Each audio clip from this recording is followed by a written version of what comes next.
The cold came first, not as a whisper, but as teeth sinking into exposed flesh. Solveig stumbled forward through the blizzard, one hand pressed against the massive swell of her belly, the other clutching the threadbare cloak that did nothing against the wind's fury.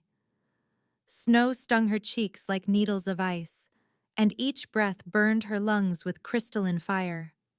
The world had narrowed to a tunnel of white static, erasing landmarks, erasing hope, erasing everything except the primal need to keep moving. Just a little farther, she told herself, the same lie she'd been repeating for the past hour. Just over that ridge, just past those trees. But there were no ridges anymore, no trees, only endless snow beneath an angry sky painted the color of old blood by the rising moon. Her water broke between one step and the next. The sensation was unmistakable, a sudden warmth cascading down her thighs, immediately freezing in the sub-zero temperature. Solveig's legs buckled. She caught herself against a snow-covered boulder, gasping as the first contractions seized her abdomen like a wolf's jaws clamping around prey. "No," she whispered into the storm. "No, no, no, not here, not now." The universe didn't care about her protests. Another contraction followed, stronger than the first, doubling her over. Her knees hit the snow, and she realized with crystalline clarity that she was going to die here. She was going to die, and her daughter, her precious prophesied daughter, would die with her, and everything she'd endured would mean nothing. The frostfall pack's banishment, the weeks of hiding in abandoned cabins and caves, the gnawing hunger, the constant fear, all of it would end in this frozen nowhere, witnessed only by uncaring stars and the blood moon that hung fat and malevolent above the storm. Solveig's mind drifted as her body began to shut down, hypothermia and labor warring for which would kill her first. She thought of the old seer's words, spoken 9 months ago, when she'd first learned of her pregnancy. Your child will bridge the divide. Your daughter will unite what has been broken. The prophecy had cost Solveig everything. When Alpha Corvus discovered she carried his dead son's child, he demanded she terminate the pregnancy. His son, her mate, her love, had fallen in battle against the Northern Territories, and Corvus wanted no reminder of his heir's weakness. No half-blood Omega spawn to dilute his lineage. Solveig had refused. Some choices were simple, even when they destroyed you. Another contraction tore through her, and she screamed into the wind. The sound was swallowed instantly, as if she'd never made it at all. Her vision tunneled further, darkness creeping in from the edges. This was it then. This was how her story ended. She collapsed fully into the snow, her cheek pressed against ice that felt almost warm now. A bad sign, she knew distantly. Her hand remained on her belly, feeling her daughter's movements growing weaker. "I'm sorry," Solveig whispered to the child she would never hold. "I'm so sorry." The darkness rushed in like a tide, but just before it claimed her completely, she saw them, 2 points of light piercing through the blizzard, eyes, golden and burning with an intensity that cut through the storm like twin suns. Something was coming. Solveig tried to lift her head, tried to move, but her body no longer obeyed. The eyes grew larger, closer, and she realized they belonged to the biggest wolf she'd ever seen. Its fur was black as midnight, and it moved through the snow with predatory grace, utterly unbothered by the storm that was killing her. Northern wolf, her fading mind supplied. One of the enemy. Then even that thought dissolved, and there was only darkness. Noir had been tracking the strange scent for half an hour, driven by an instinct he didn't understand and didn't trust. He'd been returning from the border patrol, running his territory's edge as he did most nights when sleep refused to come. The blood moon made his wolf restless, eager for violence or release or something he couldn't name. Then the wind had shifted, carrying something that stopped him mid-stride. Vanilla and pine, snow and something sweeter, warmer. And underneath it all, the unmistakable copper scent of blood. His wolf had surged forward without his permission, following the trail with single-minded intensity. Noir had stopped questioning his animal instincts years ago. They'd kept him alive when logic would have gotten him killed. But nothing prepared him for what he found. The woman lay crumpled in the snow like a broken doll, her body already dusted with white. She was small, even curled on her side as she was, but her belly was massively swollen with late pregnancy. Her face was pale as death, lips blue with cold. Noir shifted without thinking, his massive wolf form flowing into his human shape. The cold bit at his bare skin, but he ignored it. Werewolves could handle temperature extremes that would kill humans, for a while at least. He knelt beside her, pressing 2 fingers to her throat. Her pulse was there, but faint and irregular. She was dying. "Hey," he said, his voice rough from disuse. "Can you hear me?" No response. He ran his hands quickly over her body, checking for injuries. No blood except between her legs, where her water had broken. Her contractions would start soon if they hadn't already. She needed warmth, shelter, medical care, all things that were at least 10 miles away at his fortress. Noir muttered a curse that would have shocked his beta. 10 miles in this storm, carrying dead weight. It would push even his alpha strength to the limit. But as he scooped the woman into his arms, something happened that made him freeze. The mate bond slammed into him like a physical blow. It crashed through his carefully constructed walls, through the ice he'd packed around his heart after losing his family, through every vow he'd sworn to never let anyone close again. The bond wrapped around his chest and squeezed, forcing him to acknowledge what he'd spent a decade denying. His mate existed, and she was dying in his arms. "Fuck!" Noir growled, then louder. "Fuck!"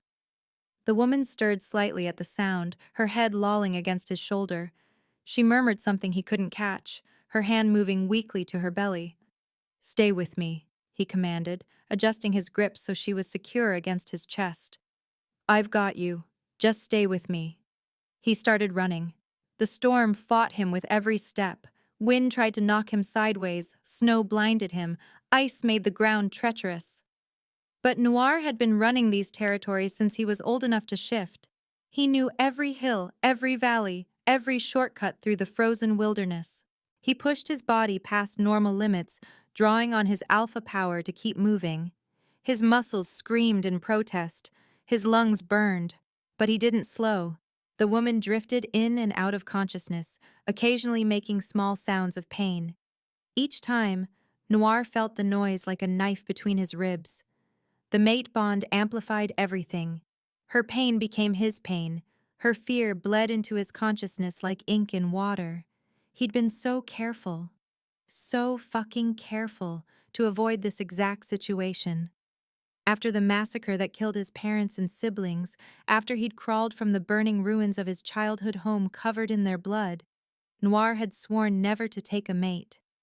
Love was weakness. Attachment was vulnerability.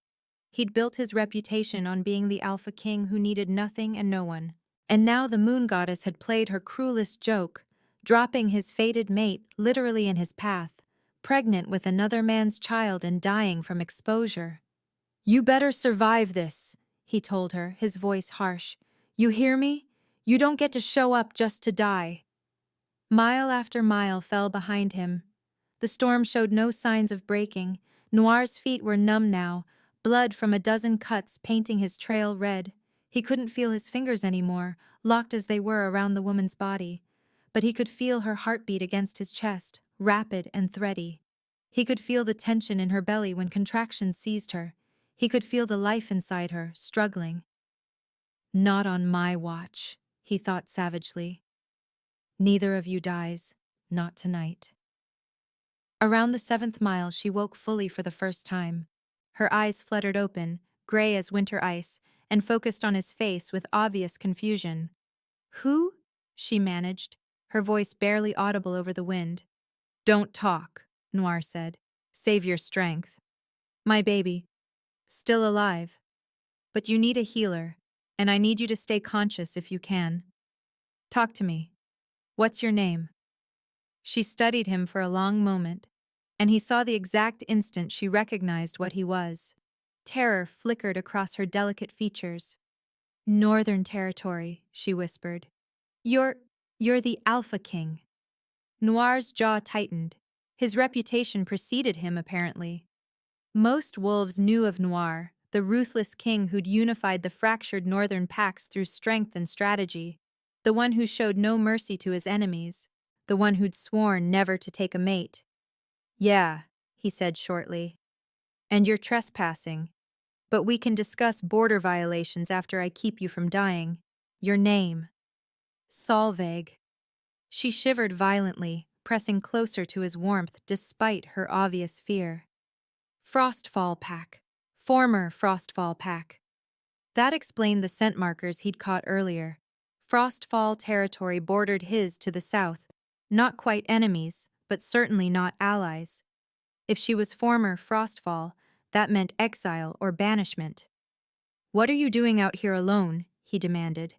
Solveig's eyes were already drifting shut again. No choice, she murmured. Corvus wanted her dead. Couldn't. Her words dissolved into a moan of pain as another contraction hit. Noir felt it echo through the mate bond, and his wolf snarled in response, demanding he protect her, demanding he eliminate whatever threatened his mate, and… He crushed that thought viciously. She wasn't his mate. He didn't want a mate. The bond was a biological accident, nothing more. But his arms tightened around her anyway, and he pushed himself to run faster. By the 9th mile, Noir's vision was starting to blur. Even Alpha's strength had limits, and he was reaching his. The fortress towers should be visible now, but the storm obscured everything beyond a few feet. Solveig had gone quiet again, her breathing shallow. Her skin was ice-cold despite his body heat. If he didn't get her inside soon… There. Through the snow, he spotted the massive gates of his fortress, lit by torches that burned even in the blizzard. Noir put on a final burst of speed, his wolf howling triumph. Betadine, he roared as he approached. Get healer Mira to my chambers now, and someone bring furs and hot water. The gates flew open. Wolves scattered in front of him as he charged through, his naked, bloody form carrying the unconscious woman, causing a ripple of shock through everyone present. Noir didn't care what they thought. He took the steps to his private wing 3 at a time, kicking open the door to his chambers and laying Solveig carefully on his bed, the bed no one else had ever touched. Mira arrived within seconds, her healing supplies already in hand. She took one look at the situation and started barking orders at the servants who'd followed her. Out, she told Noir. No. Alpha, I need room to work. I said no. His voice came out as a growl, his wolf too close to the surface. I stay. Mira's eyes widened slightly, and understanding flickered across her face. She'd been his healer long enough to recognize the signs. Very well, she said quietly. But stay out of my way. Noir retreated to the corner, his fists clenched as Mira and her assistants worked. They stripped away Solveig's frozen clothing, wrapped her in heated furs, and Mira's hands began to glow with the soft green light of her healing magic. Hours passed. The storm raged outside, and Noir stood vigil, watching over the woman he'd carried 10 miles through a blizzard, the woman whose arrival had shattered his carefully ordered life. The woman who, against all his plans and vows, was somehow his mate. When Solveig finally screamed, not in pain, but in the fierce triumph of bringing life into the world, and the infant's first cry pierced the air, Noir felt something crack open in his chest that he'd thought sealed forever. He'd carried her to safety. But as he stared at the tiny, squalling baby girl that Mira was wrapping in soft blankets, and at Solveig's exhausted, tear-stained face, Noir realized the truth. He was the one who'd been saved. The first thing Solveig became aware of was warmth, not the false warmth of hypothermia's final embrace, but genuine heat that seeped into her bones and chased away the death cold that had claimed her in the snow. The second thing was softness beneath her body. Furs, she realized, the kind of quality pelt she hadn't felt since before her exile. The third thing was the sound of her daughter crying. Solveig's eyes flew open, and she tried to sit up. Pain lanced through her abdomen, and strong hands immediately pressed her shoulders back down. Easy, Healer Mira said, her voice firm but kind. You tore during delivery. The stitches will hold, but not if you thrash around like a caught rabbit. My baby is perfect.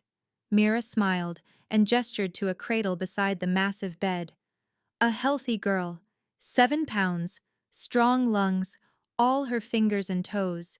She's been fed and changed. You can hold her, but let me check you first.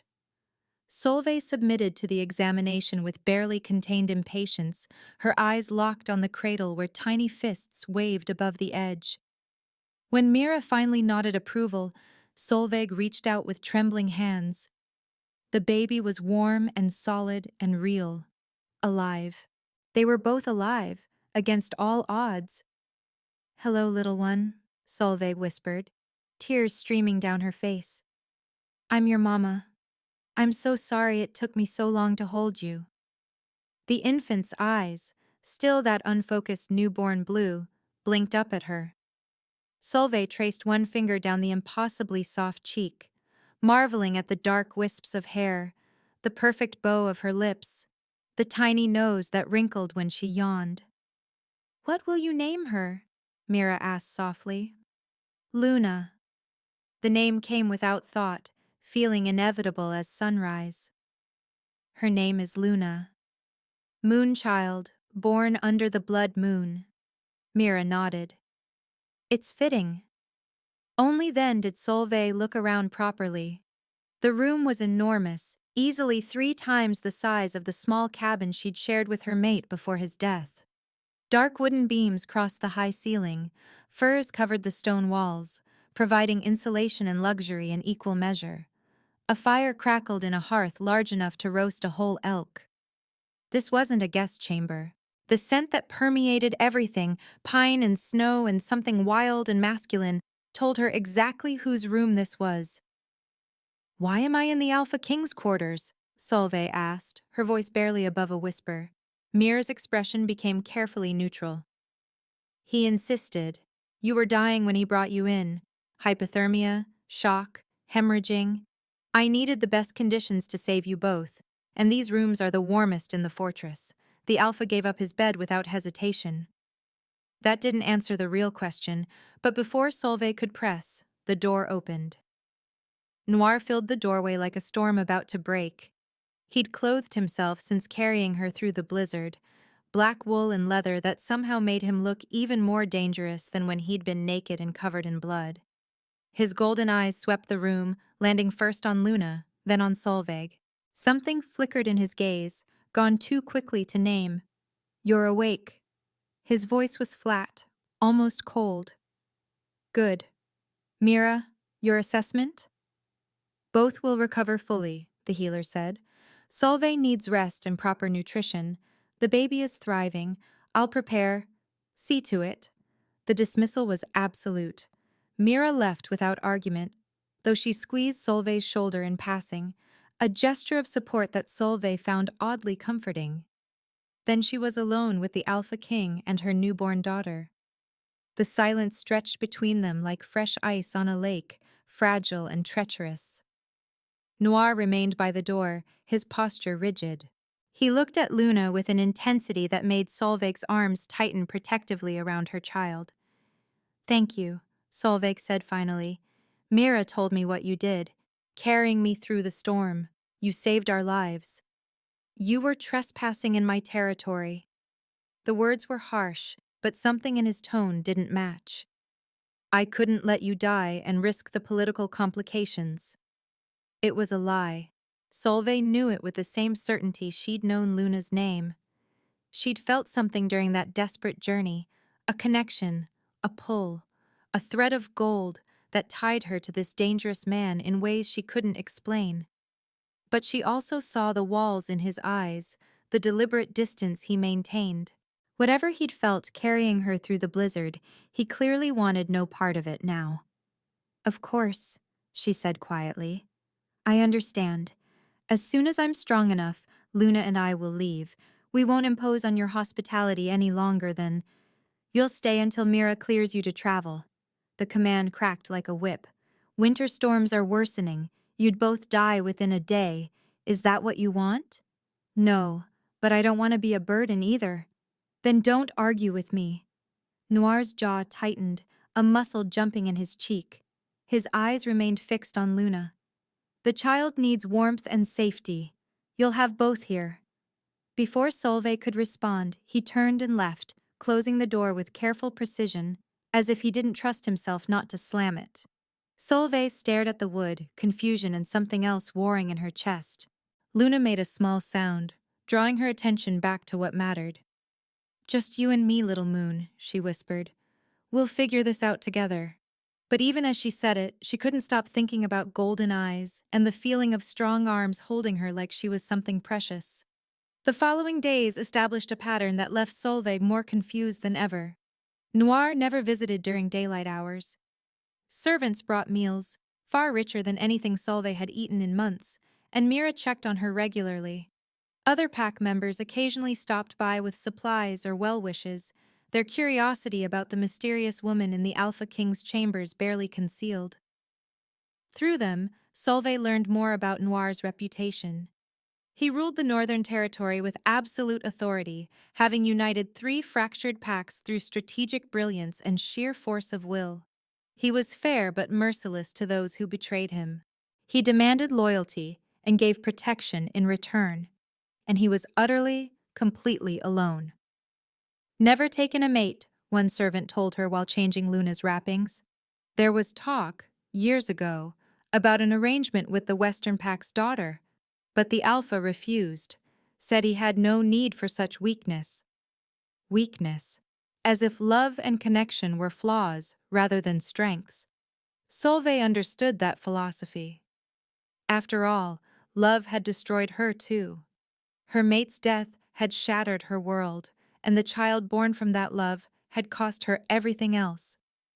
But when she looked at Luna, when she felt that overwhelming surge of fierce devotion, she couldn't regret it. Not even exile and near death could make her wish she'd never loved. The nights were different. Solveig slept lightly, a survival instinct from months on the run. So she always woke when the door opened in the deepest hours, when the fortress had gone quiet and the fire burned low. Noir thought she was asleep. He moved silently across the room, his footsteps barely audible despite his size, and stood beside Luna's cradle. The first time it happened, Solveig had nearly spoken. But something stopped her, some instinct that he needed this privacy, this unguarded moment. She watched through barely open eyes as the terrifying Alpha King bent over the cradle and gently, so gently, touched Luna's tiny hand. The baby's fingers curled reflexively around his much larger one, and Solveig saw Noir's shoulders tense. He stayed like that for long minutes, frozen as if afraid to breathe. When Luna made a small sound in her sleep, Noir's other hand reached out to hover over her head, not quite touching, just offering silent protection. "You're safe here," he whispered, his voice so low Solveig almost missed it. "Both of you. I swear it." Then he was gone, disappearing like a shadow, and Solveig was left staring at the closed door with her heart racing. It happened every night, always the same careful approach, the same gentle touch, the same whispered promises. And each night, Solveig felt something shift in her chest, a thawing she hadn't expected and didn't know if she wanted. On the 5th night, when Noir's hand lingered on Luna's cradle and his head bowed as if in prayer, Solveig couldn't keep silent anymore. "She likes you," she said softly. Noir jerked back like he'd been burned.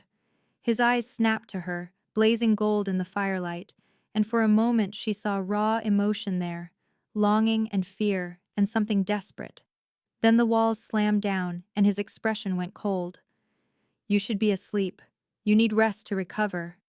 "I've been resting for days." Solveig pushed herself up carefully, mindful of her healing body. The movement made the furs slip down, revealing the thin nightgown Mira had provided. Noir's gaze tracked the motion before he deliberately looked away. You don't have to leave. She's your guest as much as I am. She's a baby. She doesn't have guests. You know what I mean. Solveig studied him, this powerful man who ruled with an iron fist, but touched her daughter like she was made of glass. Why do you come here every night? I'm checking on my territory's occupants. It's my responsibility. Another lie. They both knew it. Alpha Noir. Don't. The word was sharp. Don't try to make this into something it's not. You're here because I won't let wolves die in my territory. When you're strong enough, you'll leave. That's the arrangement. And if I want to thank the man who saved my life, who gave up his own bed for a stranger, then don't. Noir moved toward the door, his movements tight with controlled tension. I don't need your gratitude, Omega. I need you to recover so you're no longer my concern. The Omega designation stung, a reminder of her low status. In most packs, Omegas were bottom-tier wolves, weak, submissive, often overlooked or abused. Solveig had lived with that label her entire life, but there was something in how Noir said it, not with contempt, but with distance, as if he was trying to remind himself why he should stay away. I'm not asking to be your concern, Solveig said quietly, but I'm also not asking you to pretend I don't exist. You can visit Luna during the day. You don't have to sneak around in the middle of the night like you're doing something wrong. This conversation is over. Noir pulled the door open, then paused without looking back. Mira says you're healing well. You should be able to travel within a week, weather permitting. 1 week. Then she and Luna would be cast back into the cold, back to running and hiding and waiting for death to find them. The thought should have terrified her. Instead, what frightened Solveig more was the surge of disappointment that flooded through her chest. She didn't want to leave, and judging by the rigid set of Noir's shoulders, by the way his hand gripped the doorframe hard enough to make the wood creak, he didn't want her to go either. But want and reality were different things. Solveig had learned that lesson too well. Good night, Alpha Noir, she said. He left without responding, and Solveig lay back down, pulling Luna's cradle closer. They had 1 week, 7 days until she had to face the world again. 7 days to forget about golden eyes and gentle touches and the dangerous feeling growing in her heart. The messenger arrived on a morning that dawned crystal clear and bitterly cold. Solveig was in the private garden attached to Noir's quarters, a sheltered space where Mira had insisted she take fresh air as part of her recovery.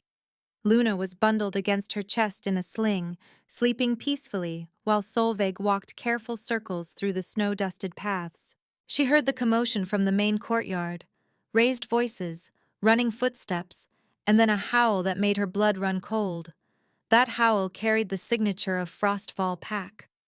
Solveig's first instinct was to run back inside, to hide, to protect Luna from whatever this meant. But before she could move, Beta Dane appeared in the garden entrance. The Alpha wants you in the throne room, he said, his expression grim. Now. What's happened? You'll see soon enough. Come. The throne room was massive and severe, all dark stone and iron fixtures designed to intimidate. Noir sat on a throne carved from black wood, his posture radiating controlled fury. His golden eyes tracked Solveig as she entered, Luna still pressed against her chest. On his knees before the throne was a wolf Solveig recognized, Garrett, one of Corvus's favored warriors. He wore Frostfall colors and bore the mark of a messenger, a white band around his upper arm that guaranteed safe passage even in enemy territory. Ah, Garrett said when he saw Solveig, his lips curling into a sneer. The runaway whore herself saves me from having to describe you. Watch your tongue, Noir said quietly, or I'll remove it. Garrett was smart enough to look nervous, but he pressed on. Alpha Corvus sends his regards to the Northern King and a demand, return the Omega Solveig and her bastard child to Frostfall territory immediately. They are pack property, stolen goods that must be property. Noir's voice could have frozen fire. You just called a mother and infant property in my throne room. Alpha Corvus's words, not mine, your majesty. But the law is clear. Solveig was born Frostfall, mated to Frostfall, and bore a child of Frostfall blood. Her exile was temporary, meant to teach humility and obedience. She has no right to shelter in foreign territory without permission. Alpha Corvus demands her return. Solveig felt the blood drain from her face. Luna stirred against her chest, sensing her mother's distress, and began to whimper. The exile was temporary? Noir asked softly, his gaze never leaving Garrett. That's interesting. Tell me, messenger, what exactly were the terms of this temporary exile? Garrett shifted uncomfortably. That's internal pack business. It became my business when Solveig nearly died in my territory. Noir stood, and even from across the room, his presence was overwhelming. I'll ask once more. What were the terms? She was told to leave and not return until she'd proven her loyalty to Alpha Corvus. And how was she meant to prove this loyalty? Silence. Let me guess, Noir continued, his voice dropping to a deadly purr. She was meant to terminate her pregnancy, to destroy the child her mate, Corvus's son, left behind when he fell in battle. Am I close? Garrett's expression was answer enough. Rage filled Solveig's chest, burning away fear. She'd suspected, of course, but having it confirmed, knowing that her exile had been designed to kill her and Luna both, that Corvus had expected cold and hunger to do what she'd refused. You bastard, she breathed. He sent me out to die. He wanted us both dead, and when we survived, he waited. He knew where I was this whole time, didn't he? He let me run, let me suffer, and now that I've found shelter, now he wants to drag me back to finish what he started. Garrett had the grace to look away. Noir descended from his throne with predatory grace, stopping directly in front of the messenger. Here is my response to Alpha Corvus. No. Solveig and her daughter are under my protection. They stay in the Northern Territory as long as they wish. If Corvus has a problem with that, he's welcome to discuss it with me personally. I promise it will be a very short conversation. You're risking war over an Omega and a bastard? Garrett's voice rose in disbelief. I'm risking nothing. Corvus is the one who will pay if he pushes this. Noir's smile was all teeth, nothing human in it. Tell your Alpha that I've claimed them. They're mine now, and I protect what's mine. The words sent a shiver down Solveig's spine, not of fear, but something far more dangerous. Alpha Corvus won't accept. Then he can die refusing. I don't particularly care either way. Noir gestured to Beta Dane. Give him provisions for the return journey and send him on his way. Make sure he understands that the next Frostfall wolf who crosses my border without permission won't be given messenger courtesy. Garrett was hauled to his feet and dragged from the room, still sputtering protests. When the doors closed behind him, Noir's shoulders sagged slightly, the only sign of the strain he was under. Solveig clutched Luna tighter, her mind reeling. You just declared me yours, claimed me in front of a witness. Do you understand what that means? Corvus will see it as a challenge. He'll have to respond or look weak. I know exactly what it means. Noir turned to face her, and the intensity in his eyes stole her breath. And I meant every word. You're not going back there, neither of you. But war won't happen. Corvus is a coward and a bully. He preys on those weaker than himself, but he won't face me directly. He'll posture and threaten, but ultimately he'll back down.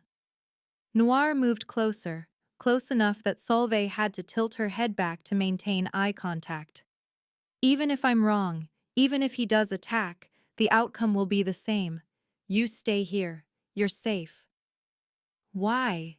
The question burst out of her. Why would you risk your pack, your territory, everything you've built, for an Omega you found dying in the snow? It makes no sense. For a long moment, Noir said nothing. His jaw worked as if he was fighting some internal battle. Then, so quietly she almost missed it. Because I carried you 10 miles through a blizzard, and I'll be damned if I let anyone take you from the safety I bled to give you. The confession hung between them, raw and honest and terrifying. Luna chose that moment to let out a full cry, hungry and indignant. The sound broke the tension, and Solveig automatically began the swaying, shushing motion all new mothers learned. I should feed her, she said, her voice unsteady. Go, rest. I'll post extra guards on your chamber.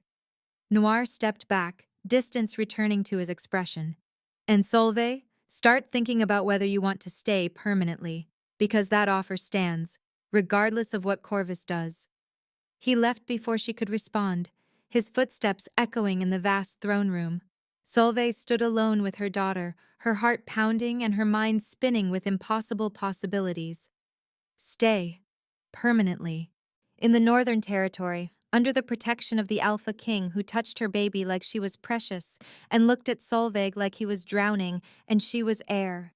It was madness. It was also the only thing she wanted. The storm hit 3 days later with a fury that rivaled the blizzard that had nearly killed Solveig. She stood at the window of Noir's chambers, still her temporary home, though he never complained about sleeping elsewhere, watching snow and wind lash against the fortress walls. Luna slept in her cradle, unbothered by the howling outside. A knock at the door startled her. "Come in," she called, expecting Mira or perhaps a servant. Instead, Noir entered, carrying a tray of food and a bottle of wine. "The kitchens are closed until the storm passes," he said gruffly. "I thought you might be hungry." Solveig stared at the Alpha King of the Northern Territories, arguably the most powerful wolf in the region, delivering her dinner personally. "You didn't have to." "I know." He set the tray on the small table near the fire.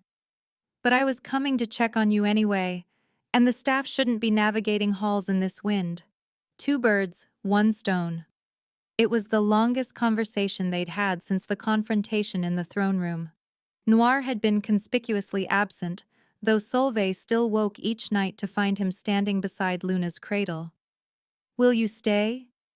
The invitation left her lips before she could think better of it. "The food is too much for just me, and I could use the company, if you don't mind."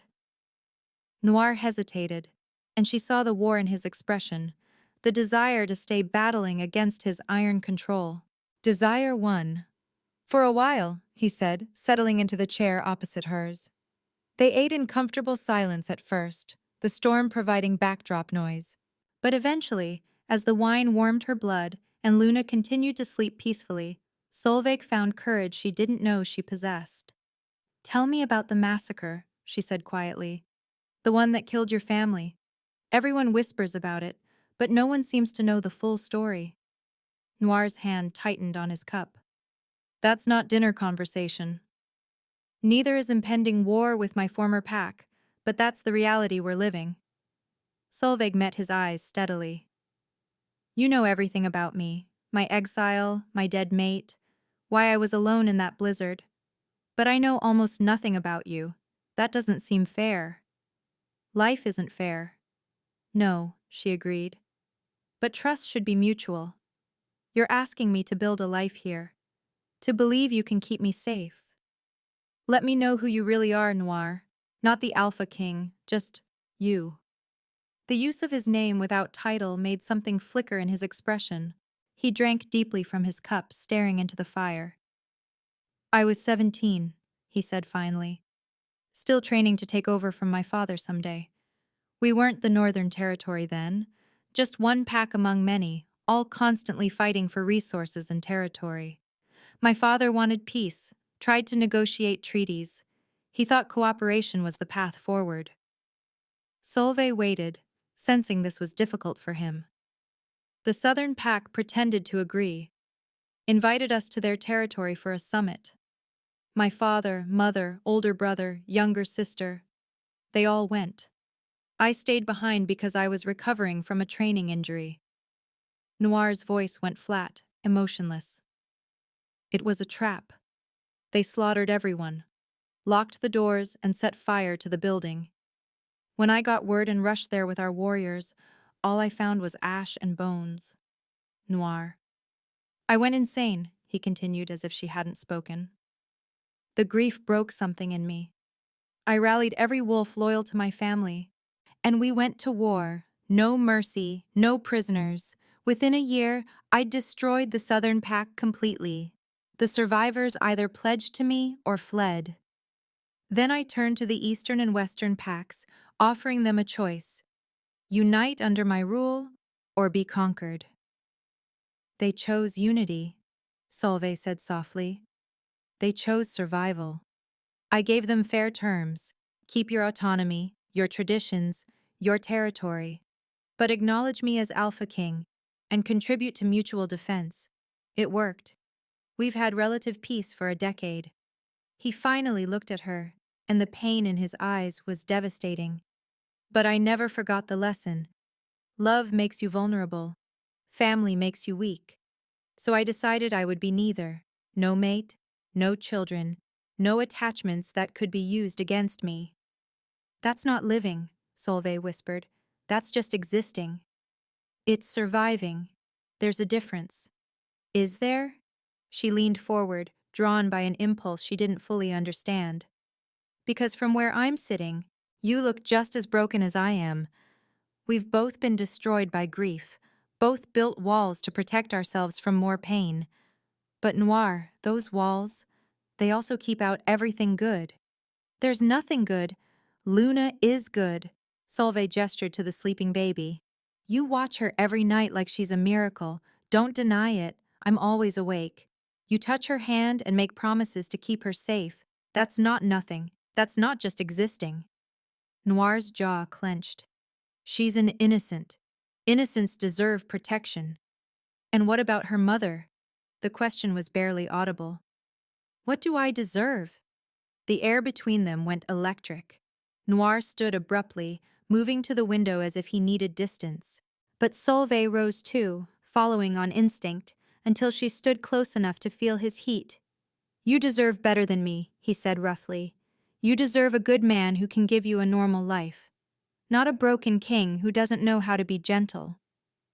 You were gentle with Luna. You were gentle with me when you carried me through that storm. Solveig reached out slowly, giving him time to pull away, and touched his arm. Maybe you're not as broken as you think. Solveig? I felt something, during the journey, when I was drifting in and out of consciousness. A connection, a pull. She took a shaky breath. Tell me you didn't feel it too. Tell me I imagined it, and I'll never mention it again. Noir turned to face her, and the raw hunger in his expression made her knees weak. You didn't imagine it. Then what was it? You know what it was. His hand came up to cup her face, thumb stroking her cheekbone with devastating tenderness. The mate bond. You're my fated mate, Solveig. The one person in all the world meant for me. And I tried. I tried so fucking hard to ignore it, to pretend it didn't exist, because everything about this is wrong. You just lost your mate. You're vulnerable, recovering, caring for a newborn. Taking advantage of that would make me a monster. You're not taking advantage. Solveig turned her face into his palm, feeling tears prick her eyes. I lost my mate a year ago, and I mourned him. I'll always love him. He gave me Luna, and that's a gift I treasure. But he's gone, and I'm here. And Noir, I've been alone for so long. Let me have this. Let me have you. You don't know what you're asking. Then show me. She rose on her toes, bringing their faces closer. Please, I'm so tired of being afraid and alone. You make me feel safe. Let me make you feel something other than grief. The last thread of Noir's control snapped. He kissed her like a drowning man finding air, fierce and desperate and achingly tender all at once. His hands tangled in her hair, angling her head for better access, and Solveig gasped at the intensity of sensation. The mate bond roared to life between them, golden light that filled her chest and chased away the last shadows of cold. This was what she'd been missing. This connection, this completion, this sense of finally being home. When they broke apart, both breathing hard, Noir rested his forehead against hers. I can't do this halfway, he warned, his voice rough. If we start this, If we acknowledge the bond, I won't be able to let you go. You'll be mine, completely. Is that what you want? Solveig thought of the long months of exile, of nearly dying in the snow, of being told she and her daughter were worthless property to be disposed of at convenience. Then she thought of strong arms carrying her to safety, of gentle hands touching her daughter, of golden eyes that looked at her like she was precious. Yes, she breathed. That's exactly what I want. Noir kissed her again, softer this time, sealing the promise between them. When Luna began to fuss from her cradle, they broke apart with matching smiles, tentative but real. I should feed her, Solveig said. I'll stay. Noir settled back into his chair. If that's all right. More than all right. As Solveig nursed her daughter, with the Alpha King watching over them both and the storm raging harmlessly outside, she felt something unfamiliar bloom in her chest.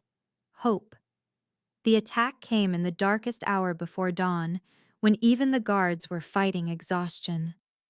Solveig woke to Luna's screaming and the sound of clashing steel echoing through the fortress.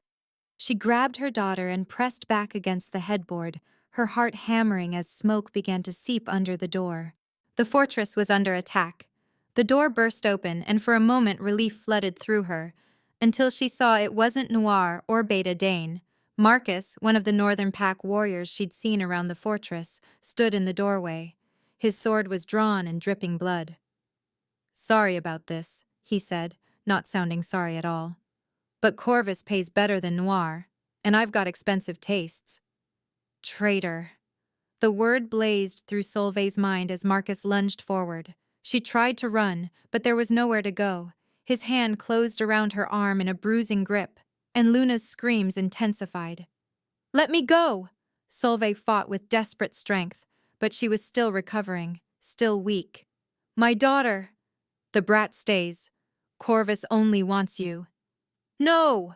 Solveig clawed at his face, drawing blood. I won't leave her! Marcus backhanded her hard enough to snap her head sideways. Stars exploded across her vision. Luna tumbled from her arms. Healer Mira appeared from nowhere, catching the baby before she hit the floor. The older woman's eyes were wide with terror, but she clutched Luna protectively. Run, Solveig managed to say, as Marcus dragged her toward the door. Hide her. Keep her safe. Tell Noir. Marcus's fist caught her in the temple, and darkness swallowed the world. Solveig woke to pain and cold. She was on horseback, slumped against someone's chest, her hands bound behind her back. Every jolt of the horse's gait sent agony through her healing body. Blood trickled down her face from the blow to her head. They were riding hard through snow and darkness. She caught glimpses of other riders, Frostfall wolves, judging by their colors. She's awake, someone called. The group slowed, and rough hands pulled Solveig down from the horse. Her legs wouldn't hold her. She collapsed into the snow, gasping. Alpha Corvus stood over her, his expression a mask of contempt. He looked exactly as she remembered, gray-streaked hair, cruel eyes, a mouth that never smiled without malice behind it. Her mate's father, though she'd never seen any resemblance between the kind man she'd loved and this monster. Hello, Solveig, Corvus said pleasantly. Did you enjoy your little vacation in Northern Territory? I hope so. It'll be your last comfort before you face justice. Justice? Solveig spat blood into the snow. You tried to kill me. You wanted my daughter dead. I wanted my bloodline purified.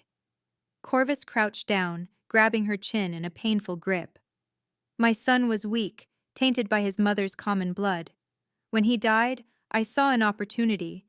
Let the Omega and her bastard whelp disappear into the wilderness, problem solved. But you survived. You ran to my enemy and made me look foolish. So you paid someone to betray their Alpha King. You attacked the northern fortress. I exploited a convenient opportunity. Marcus was easy to turn. Ambitious men always are. And the fortress assault was just a distraction. I only needed you, and here you are. Corvus released her chin and stood. At the new moon, you'll be executed for abandoning your pack and whoring yourself to Northern Territory. Your daughter will be found and disposed of properly. This ends with me, as it should. Horror chilled Solvay to her bones. You won't touch Luna. Noir will come for me. Noir is dealing with fires and casualties. By the time he realizes you're gone and tracks us here, you'll already be dead. Corvus smiled, cold and certain. The Alpha King isn't your savior, Omega. No one is. Solveig was dragged to her feet and thrown into a wagon. As they resumed their journey south, back toward Frostfall territory and certain death, she thought of golden eyes and gentle hands. She thought of Luna's tiny fingers curling around Noir's hand. She thought of a kiss by firelight that had tasted like hope. I'm sorry, she thought, sending the words out into the darkness like a prayer. I'm so sorry, Noir. Keep her safe. Love her enough for both of us. The wagon rolled on through the night, carrying Solveig toward her execution and away from everything that had finally made her want to live. The smell of smoke and blood hit Noir before he even saw the fortress. He'd been at the western border, mediating a territorial dispute between two of his vassal packs, tedious but necessary work that kept the Northern Territory stable. The meeting had run long, delayed by posturing alphas who needed to be reminded exactly who held ultimate authority. By the time Noir started the journey home, dawn was breaking cold and pale across the snow. He should have been there. The thought carved through him like a blade as he crested the final hill and saw the damage. Scorch marks blackened the walls. Bodies lay scattered in the courtyard, his wolves fallen defending their home. The main gate hung broken on its hinges. Noir's wolf surged forward, demanding release, demanding blood. He held it back through sheer force of will as he shifted mid-stride from wolf to human, hitting the ground running. "Report!" he roared as Beta Dane emerged from the chaos, blood-streaked and grim-faced. Coordinated attack, 3 hours before dawn. Fire arrows to create confusion, then breach teams hit the east wall. They knew exactly where our patrols would be. Dane's voice was tight with fury. We have a traitor, Alpha. Someone gave them our defensive positions. Noir's hands clenched into fists.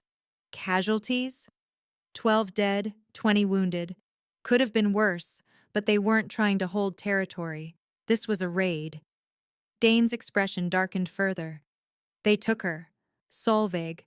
Marcus led a team straight to your quarters while we were dealing with the fires. The world tilted. Noir heard Dane still talking. Something about Marcus disappearing. About finding evidence of gold in his quarters. Payment for betrayal. But the words faded into static. The mate bond, that golden thread he'd finally acknowledged, suddenly felt wrong. Stretched. Distant. She was gone. The baby? His voice came out strangled. Safe. Healer Mira hid Luna in the healing wing. The child wasn't harmed. Small mercy. Noir's chest loosened fractionally before rage filled the space where relief had briefly lived. They'd taken Solveig, ripped her from safety, from the home he'd promised to protect her in, while he was miles away playing diplomat. It was Corvus. Not a question. Noir knew with absolute certainty. He paid Marcus to betray us, used the attack as cover to take what he thought was his. That's our assessment. Dane hesitated. Alpha, the council is gathering. They want to discuss our response, weigh the political ramifications of no. The single word cracked like thunder. Noir strode past his beta, through the damaged fortress, warriors scrambling out of his path. He took the stairs to his chambers 3 at a time, slamming through the door.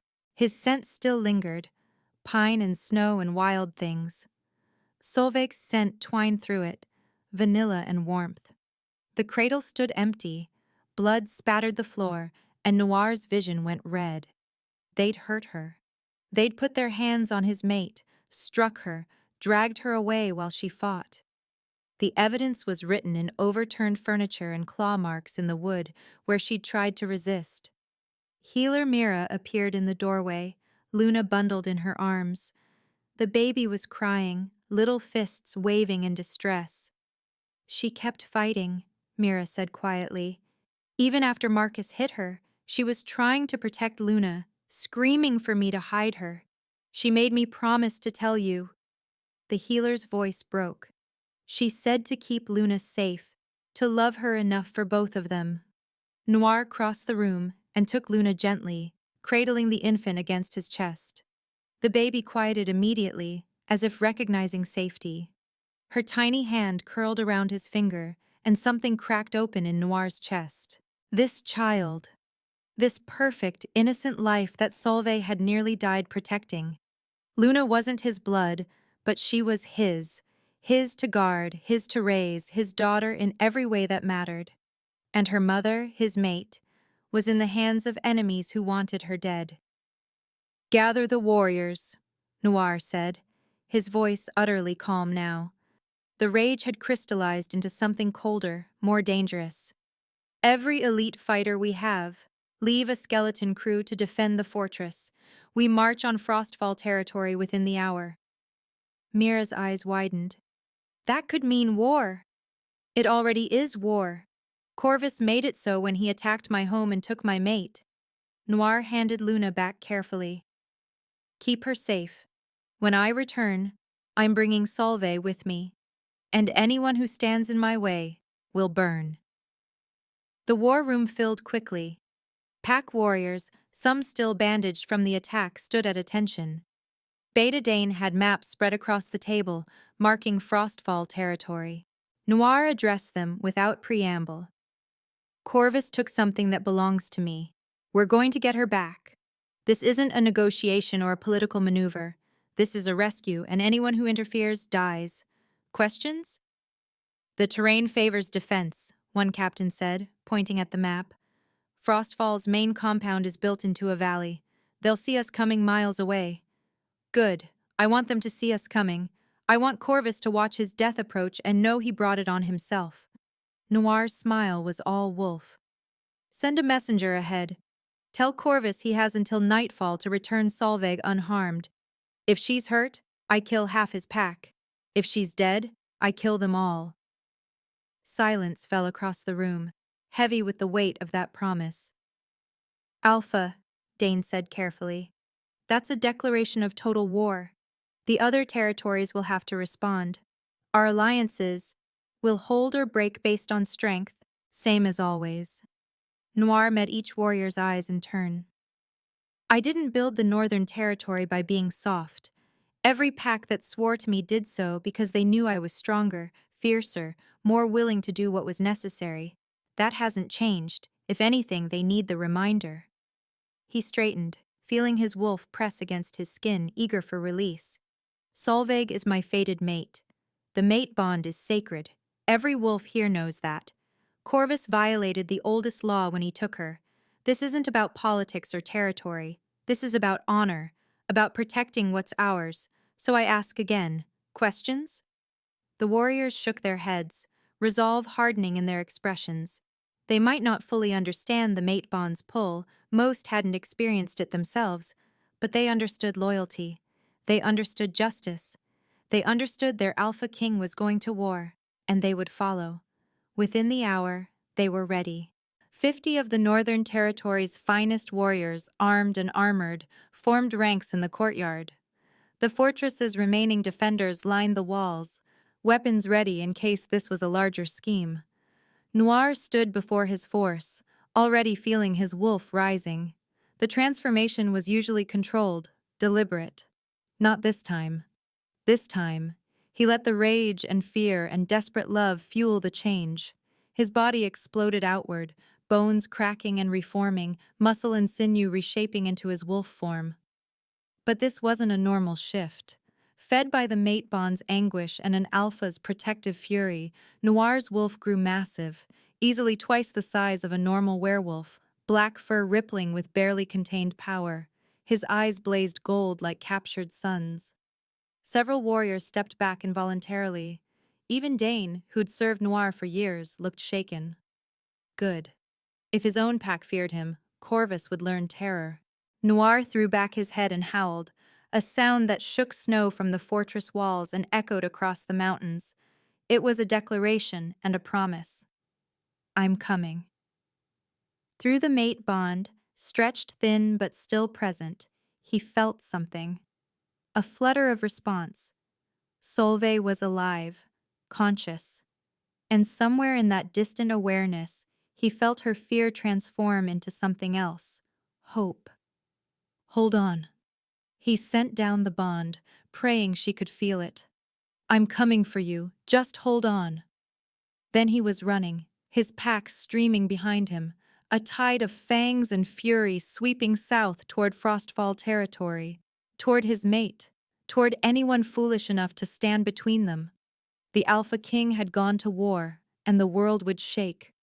The dungeon cell was exactly what Solveig had expected, stone walls weeping with moisture, a floor covered in filthy straw, iron bars that hummed with silver to prevent wolf transformations.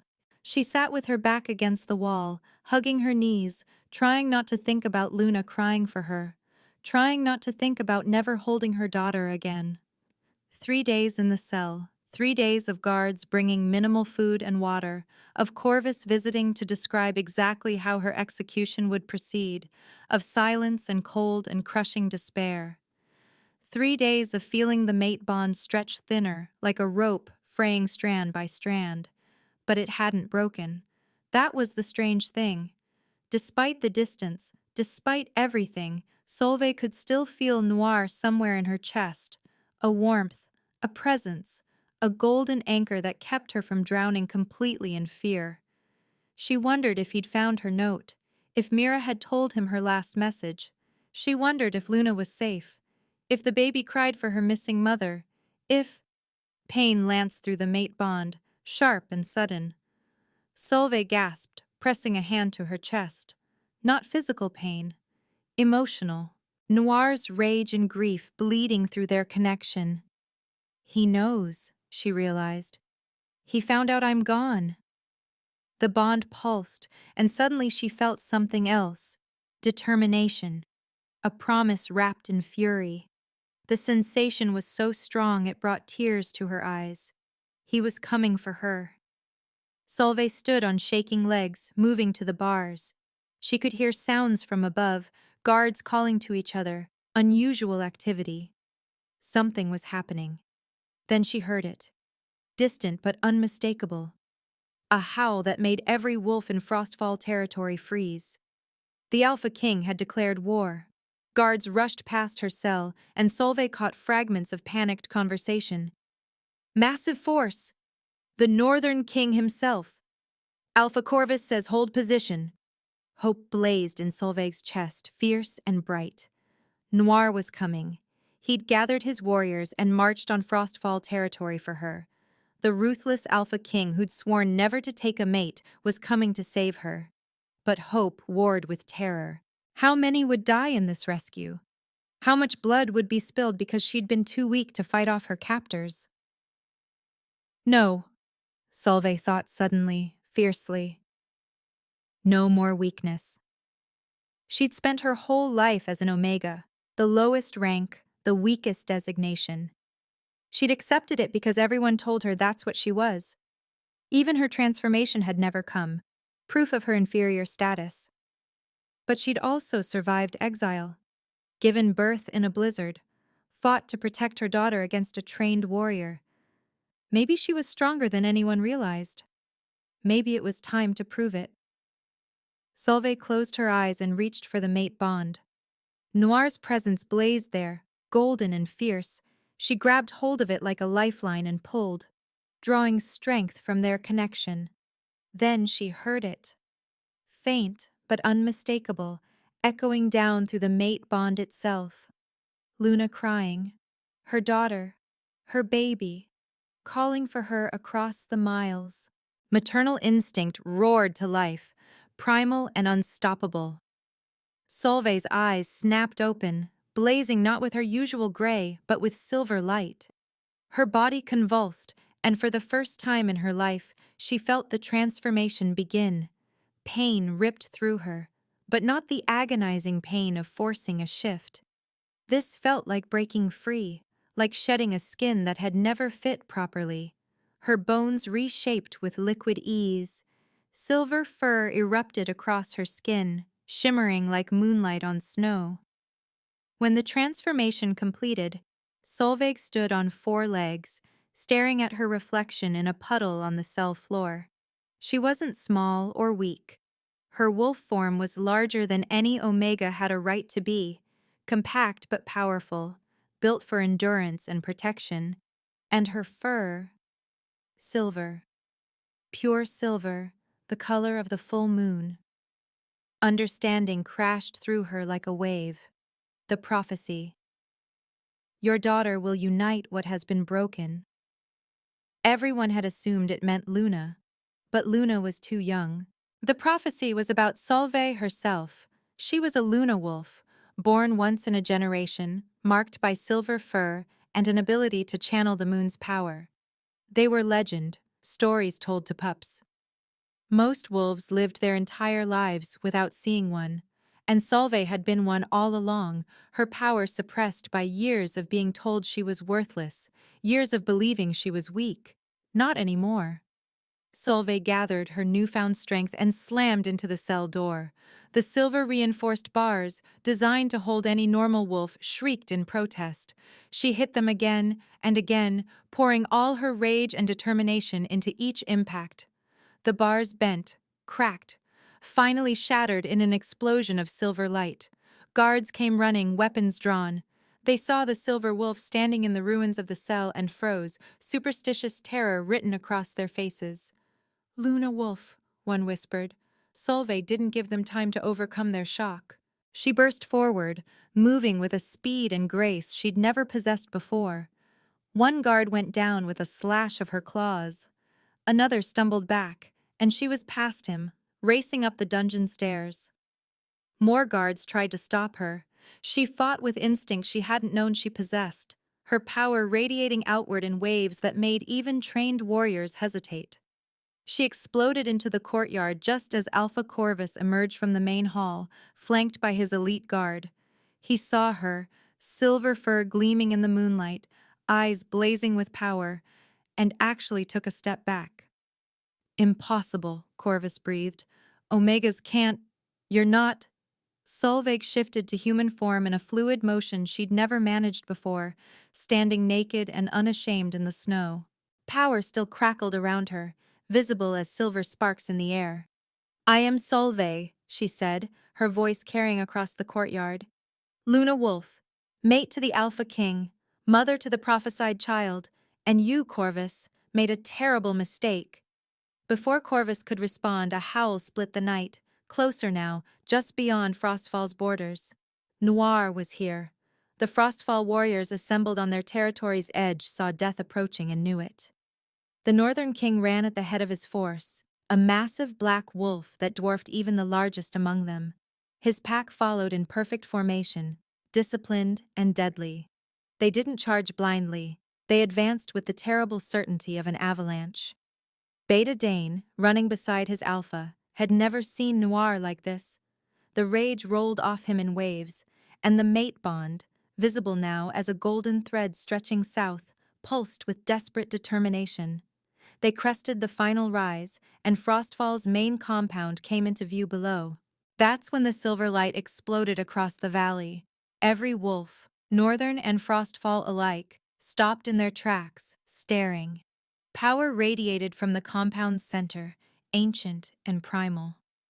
The full moon seemed to shine brighter, as if responding to that silver glow.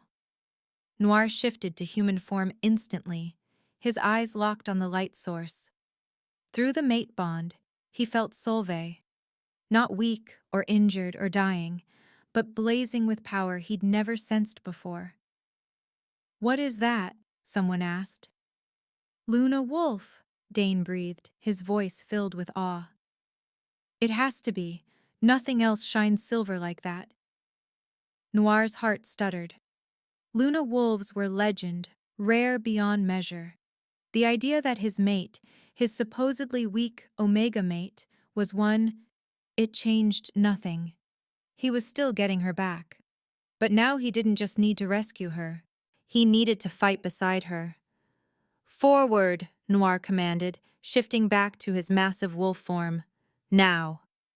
The northern force poured down the hillside like a breaking storm. Frostfall warriors scrambled to form defensive lines, but their formation was already disrupted, half of them staring at the silver light in their own courtyard, unsure whether to fight the external threat or deal with the power awakening in their midst. Noir crashed into the defensive line with the force of a battering ram. Warriors scattered. Those brave or foolish enough to stand their ground learned quickly why he was called the Alpha King. His jaws closed around throats, his claws rent armor, his sheer size and strength overwhelmed everything in his path. But he wasn't trying to kill everyone. He was trying to reach her. The mate bond pulled him forward through the chaos, past burning buildings and fleeing wolves, until he burst into the main courtyard. And there she was. Solveig stood in human form, silver light still crackling around her like lightning. She faced Alpha Corvus and a dozen of his elite guard, her stance defiant despite her nakedness and the odds against her. But she wasn't alone anymore. The moment Noir entered the courtyard, the mate bond flared brilliant gold. It connected them across the space, visible to every witness, a thread of pure light that pulsed with their combined power. Silver and gold, moon and sun, Luna Wolf and Alpha King. Solveig's head whipped around, and their eyes met across the battlefield. Relief and joy and fierce love blazed in her expression. Noir felt the same emotions echo through the bond, amplified by their connection. Together, the bond seemed to whisper. Finally, together. Noir shifted to human form and crossed the courtyard in ground-eating strides. Corvus shouted orders to his guards, but they hesitated, caught between the Alpha King's fury and the Luna Wolf's power. Noir reached Solveig and pulled her against him, one arm wrapping around her waist, while his other hand cupped her face. "You're safe," he growled. "You're safe now." "I knew you'd come." Her hands gripped his shoulders. "I knew—" Later. Noir kissed her fiercely, claiming and promising an equal measure. When they broke apart, he positioned himself so they stood side by side, facing Corvus together. "Right now, we end this." Corvus had regained some of his composure, though his eyes kept darting to the silver light that still surrounded Solveig. "You're outnumbered, Noir. My entire pack—" "Your pack is terrified," Noir's voice carried across the courtyard. "Half of them won't fight because they recognize a Luna Wolf when they see one. The other half are trying to decide if you're worth dying for." "How many do you think will actually stand with you, Corvus? How many when they realize you brought the Alpha King's wrath down on them by kidnapping his fated mate?" Murmurs rippled through the Frostfall warriors. Several were already backing away, lowering their weapons. "She was mine first," Corvus spat. "Frostfall blood." "She was never yours," Solveig's voice rang clear and strong. "I was born into your pack, but you cast me out. You wanted my daughter dead. You sent me to die in the wilderness. You have no claim to me, not anymore." "The mate bond supersedes pack loyalty," Dane added, stepping forward with the northern forces behind him. "Every wolf knows that. Corvus violated sacred law when he took her. This isn't conquest, it's justice." Corvus looked around wildly, seeing his support crumbling. In desperation, he shifted to his wolf form and lunged, not at Noir, but at Solveig. A mistake. Noir moved with supernatural speed, intercepting Corvus mid-leap. The two massive wolves collided with a sound like thunder, tumbling across the courtyard in a snarling tangle. But Corvus was old, and he'd grown soft, ruling through fear rather than strength. Noir was in his prime, fed by mate bond fury and righteous rage. The fight was brutal but brief. Noir's jaws closed around Corvus's throat. One squeeze, and it would be over. "Stop!" Solveig's voice cut through the bloodlust. "Let him live." Noir's wolf snarled in protest, but he didn't crush Corvus's windpipe. He shifted back to human form, one hand still locked around the fallen Alpha's throat, pinning him to the ground. "Why?" The question came out harsh. Solveig knelt beside them, her silver light dimming to a soft glow. Because we're better than him. Because Luna doesn't need to grow up knowing her grandfather died violently. Because mercy is stronger than revenge. She looked at Corvus, her expression hard but not cruel. You wanted to erase your son's bloodline. Instead, you've ensured it will be honored. Luna will grow up in the Northern Territory, raised by the Alpha King himself. She'll be strong and loved in everything you tried to prevent. That's your punishment, knowing you failed completely. Noir studied his mate for a long moment, then nodded. He released Corvus and stood, pulling Solveig up with him. You're banished, Noir told the broken Alpha. Take whatever wolves are still loyal and leave. This territory is forfeit. Any of Frostfall Pack who wish to stay will be absorbed into the Northern Territory under my protection. Anyone who follows you becomes an enemy. Corvus crawled to his feet, blood dripping from his throat. He looked at his pack. Most wouldn't meet his eyes. The few who still showed loyalty were his most vicious enforcers, wolves as cruel as himself. This isn't over, Corvus rasped. Yes, Solveig said softly. It is. Corvus and his handful of supporters slunk away into the darkness, exiled and broken. The remaining Frostfall wolves, more than 3/4 of the pack, dropped to their knees in submission. Beta Dane stepped forward, addressing them. Any who kneel now will be welcomed into the Northern Territory. You'll be protected, fed, and treated fairly. All the Alpha King asks is loyalty and honest work. Who accepts these terms? Every kneeling wolf bowed their heads in acceptance. As Dane began organizing the integration, Noir finally allowed himself to fully focus on Solveig. His hands ran over her body, checking for injuries, needing to confirm she was truly whole. I'm okay, she assured him. They didn't. Corvus wanted me alive for the execution. They didn't hurt me beyond the initial capture. Marcus is dead. Noir's voice was flat. I'll hunt him down personally. Later. Right now, I just want to go home. I want to hold Luna and know we're all safe. Solveig's eyes filled with tears.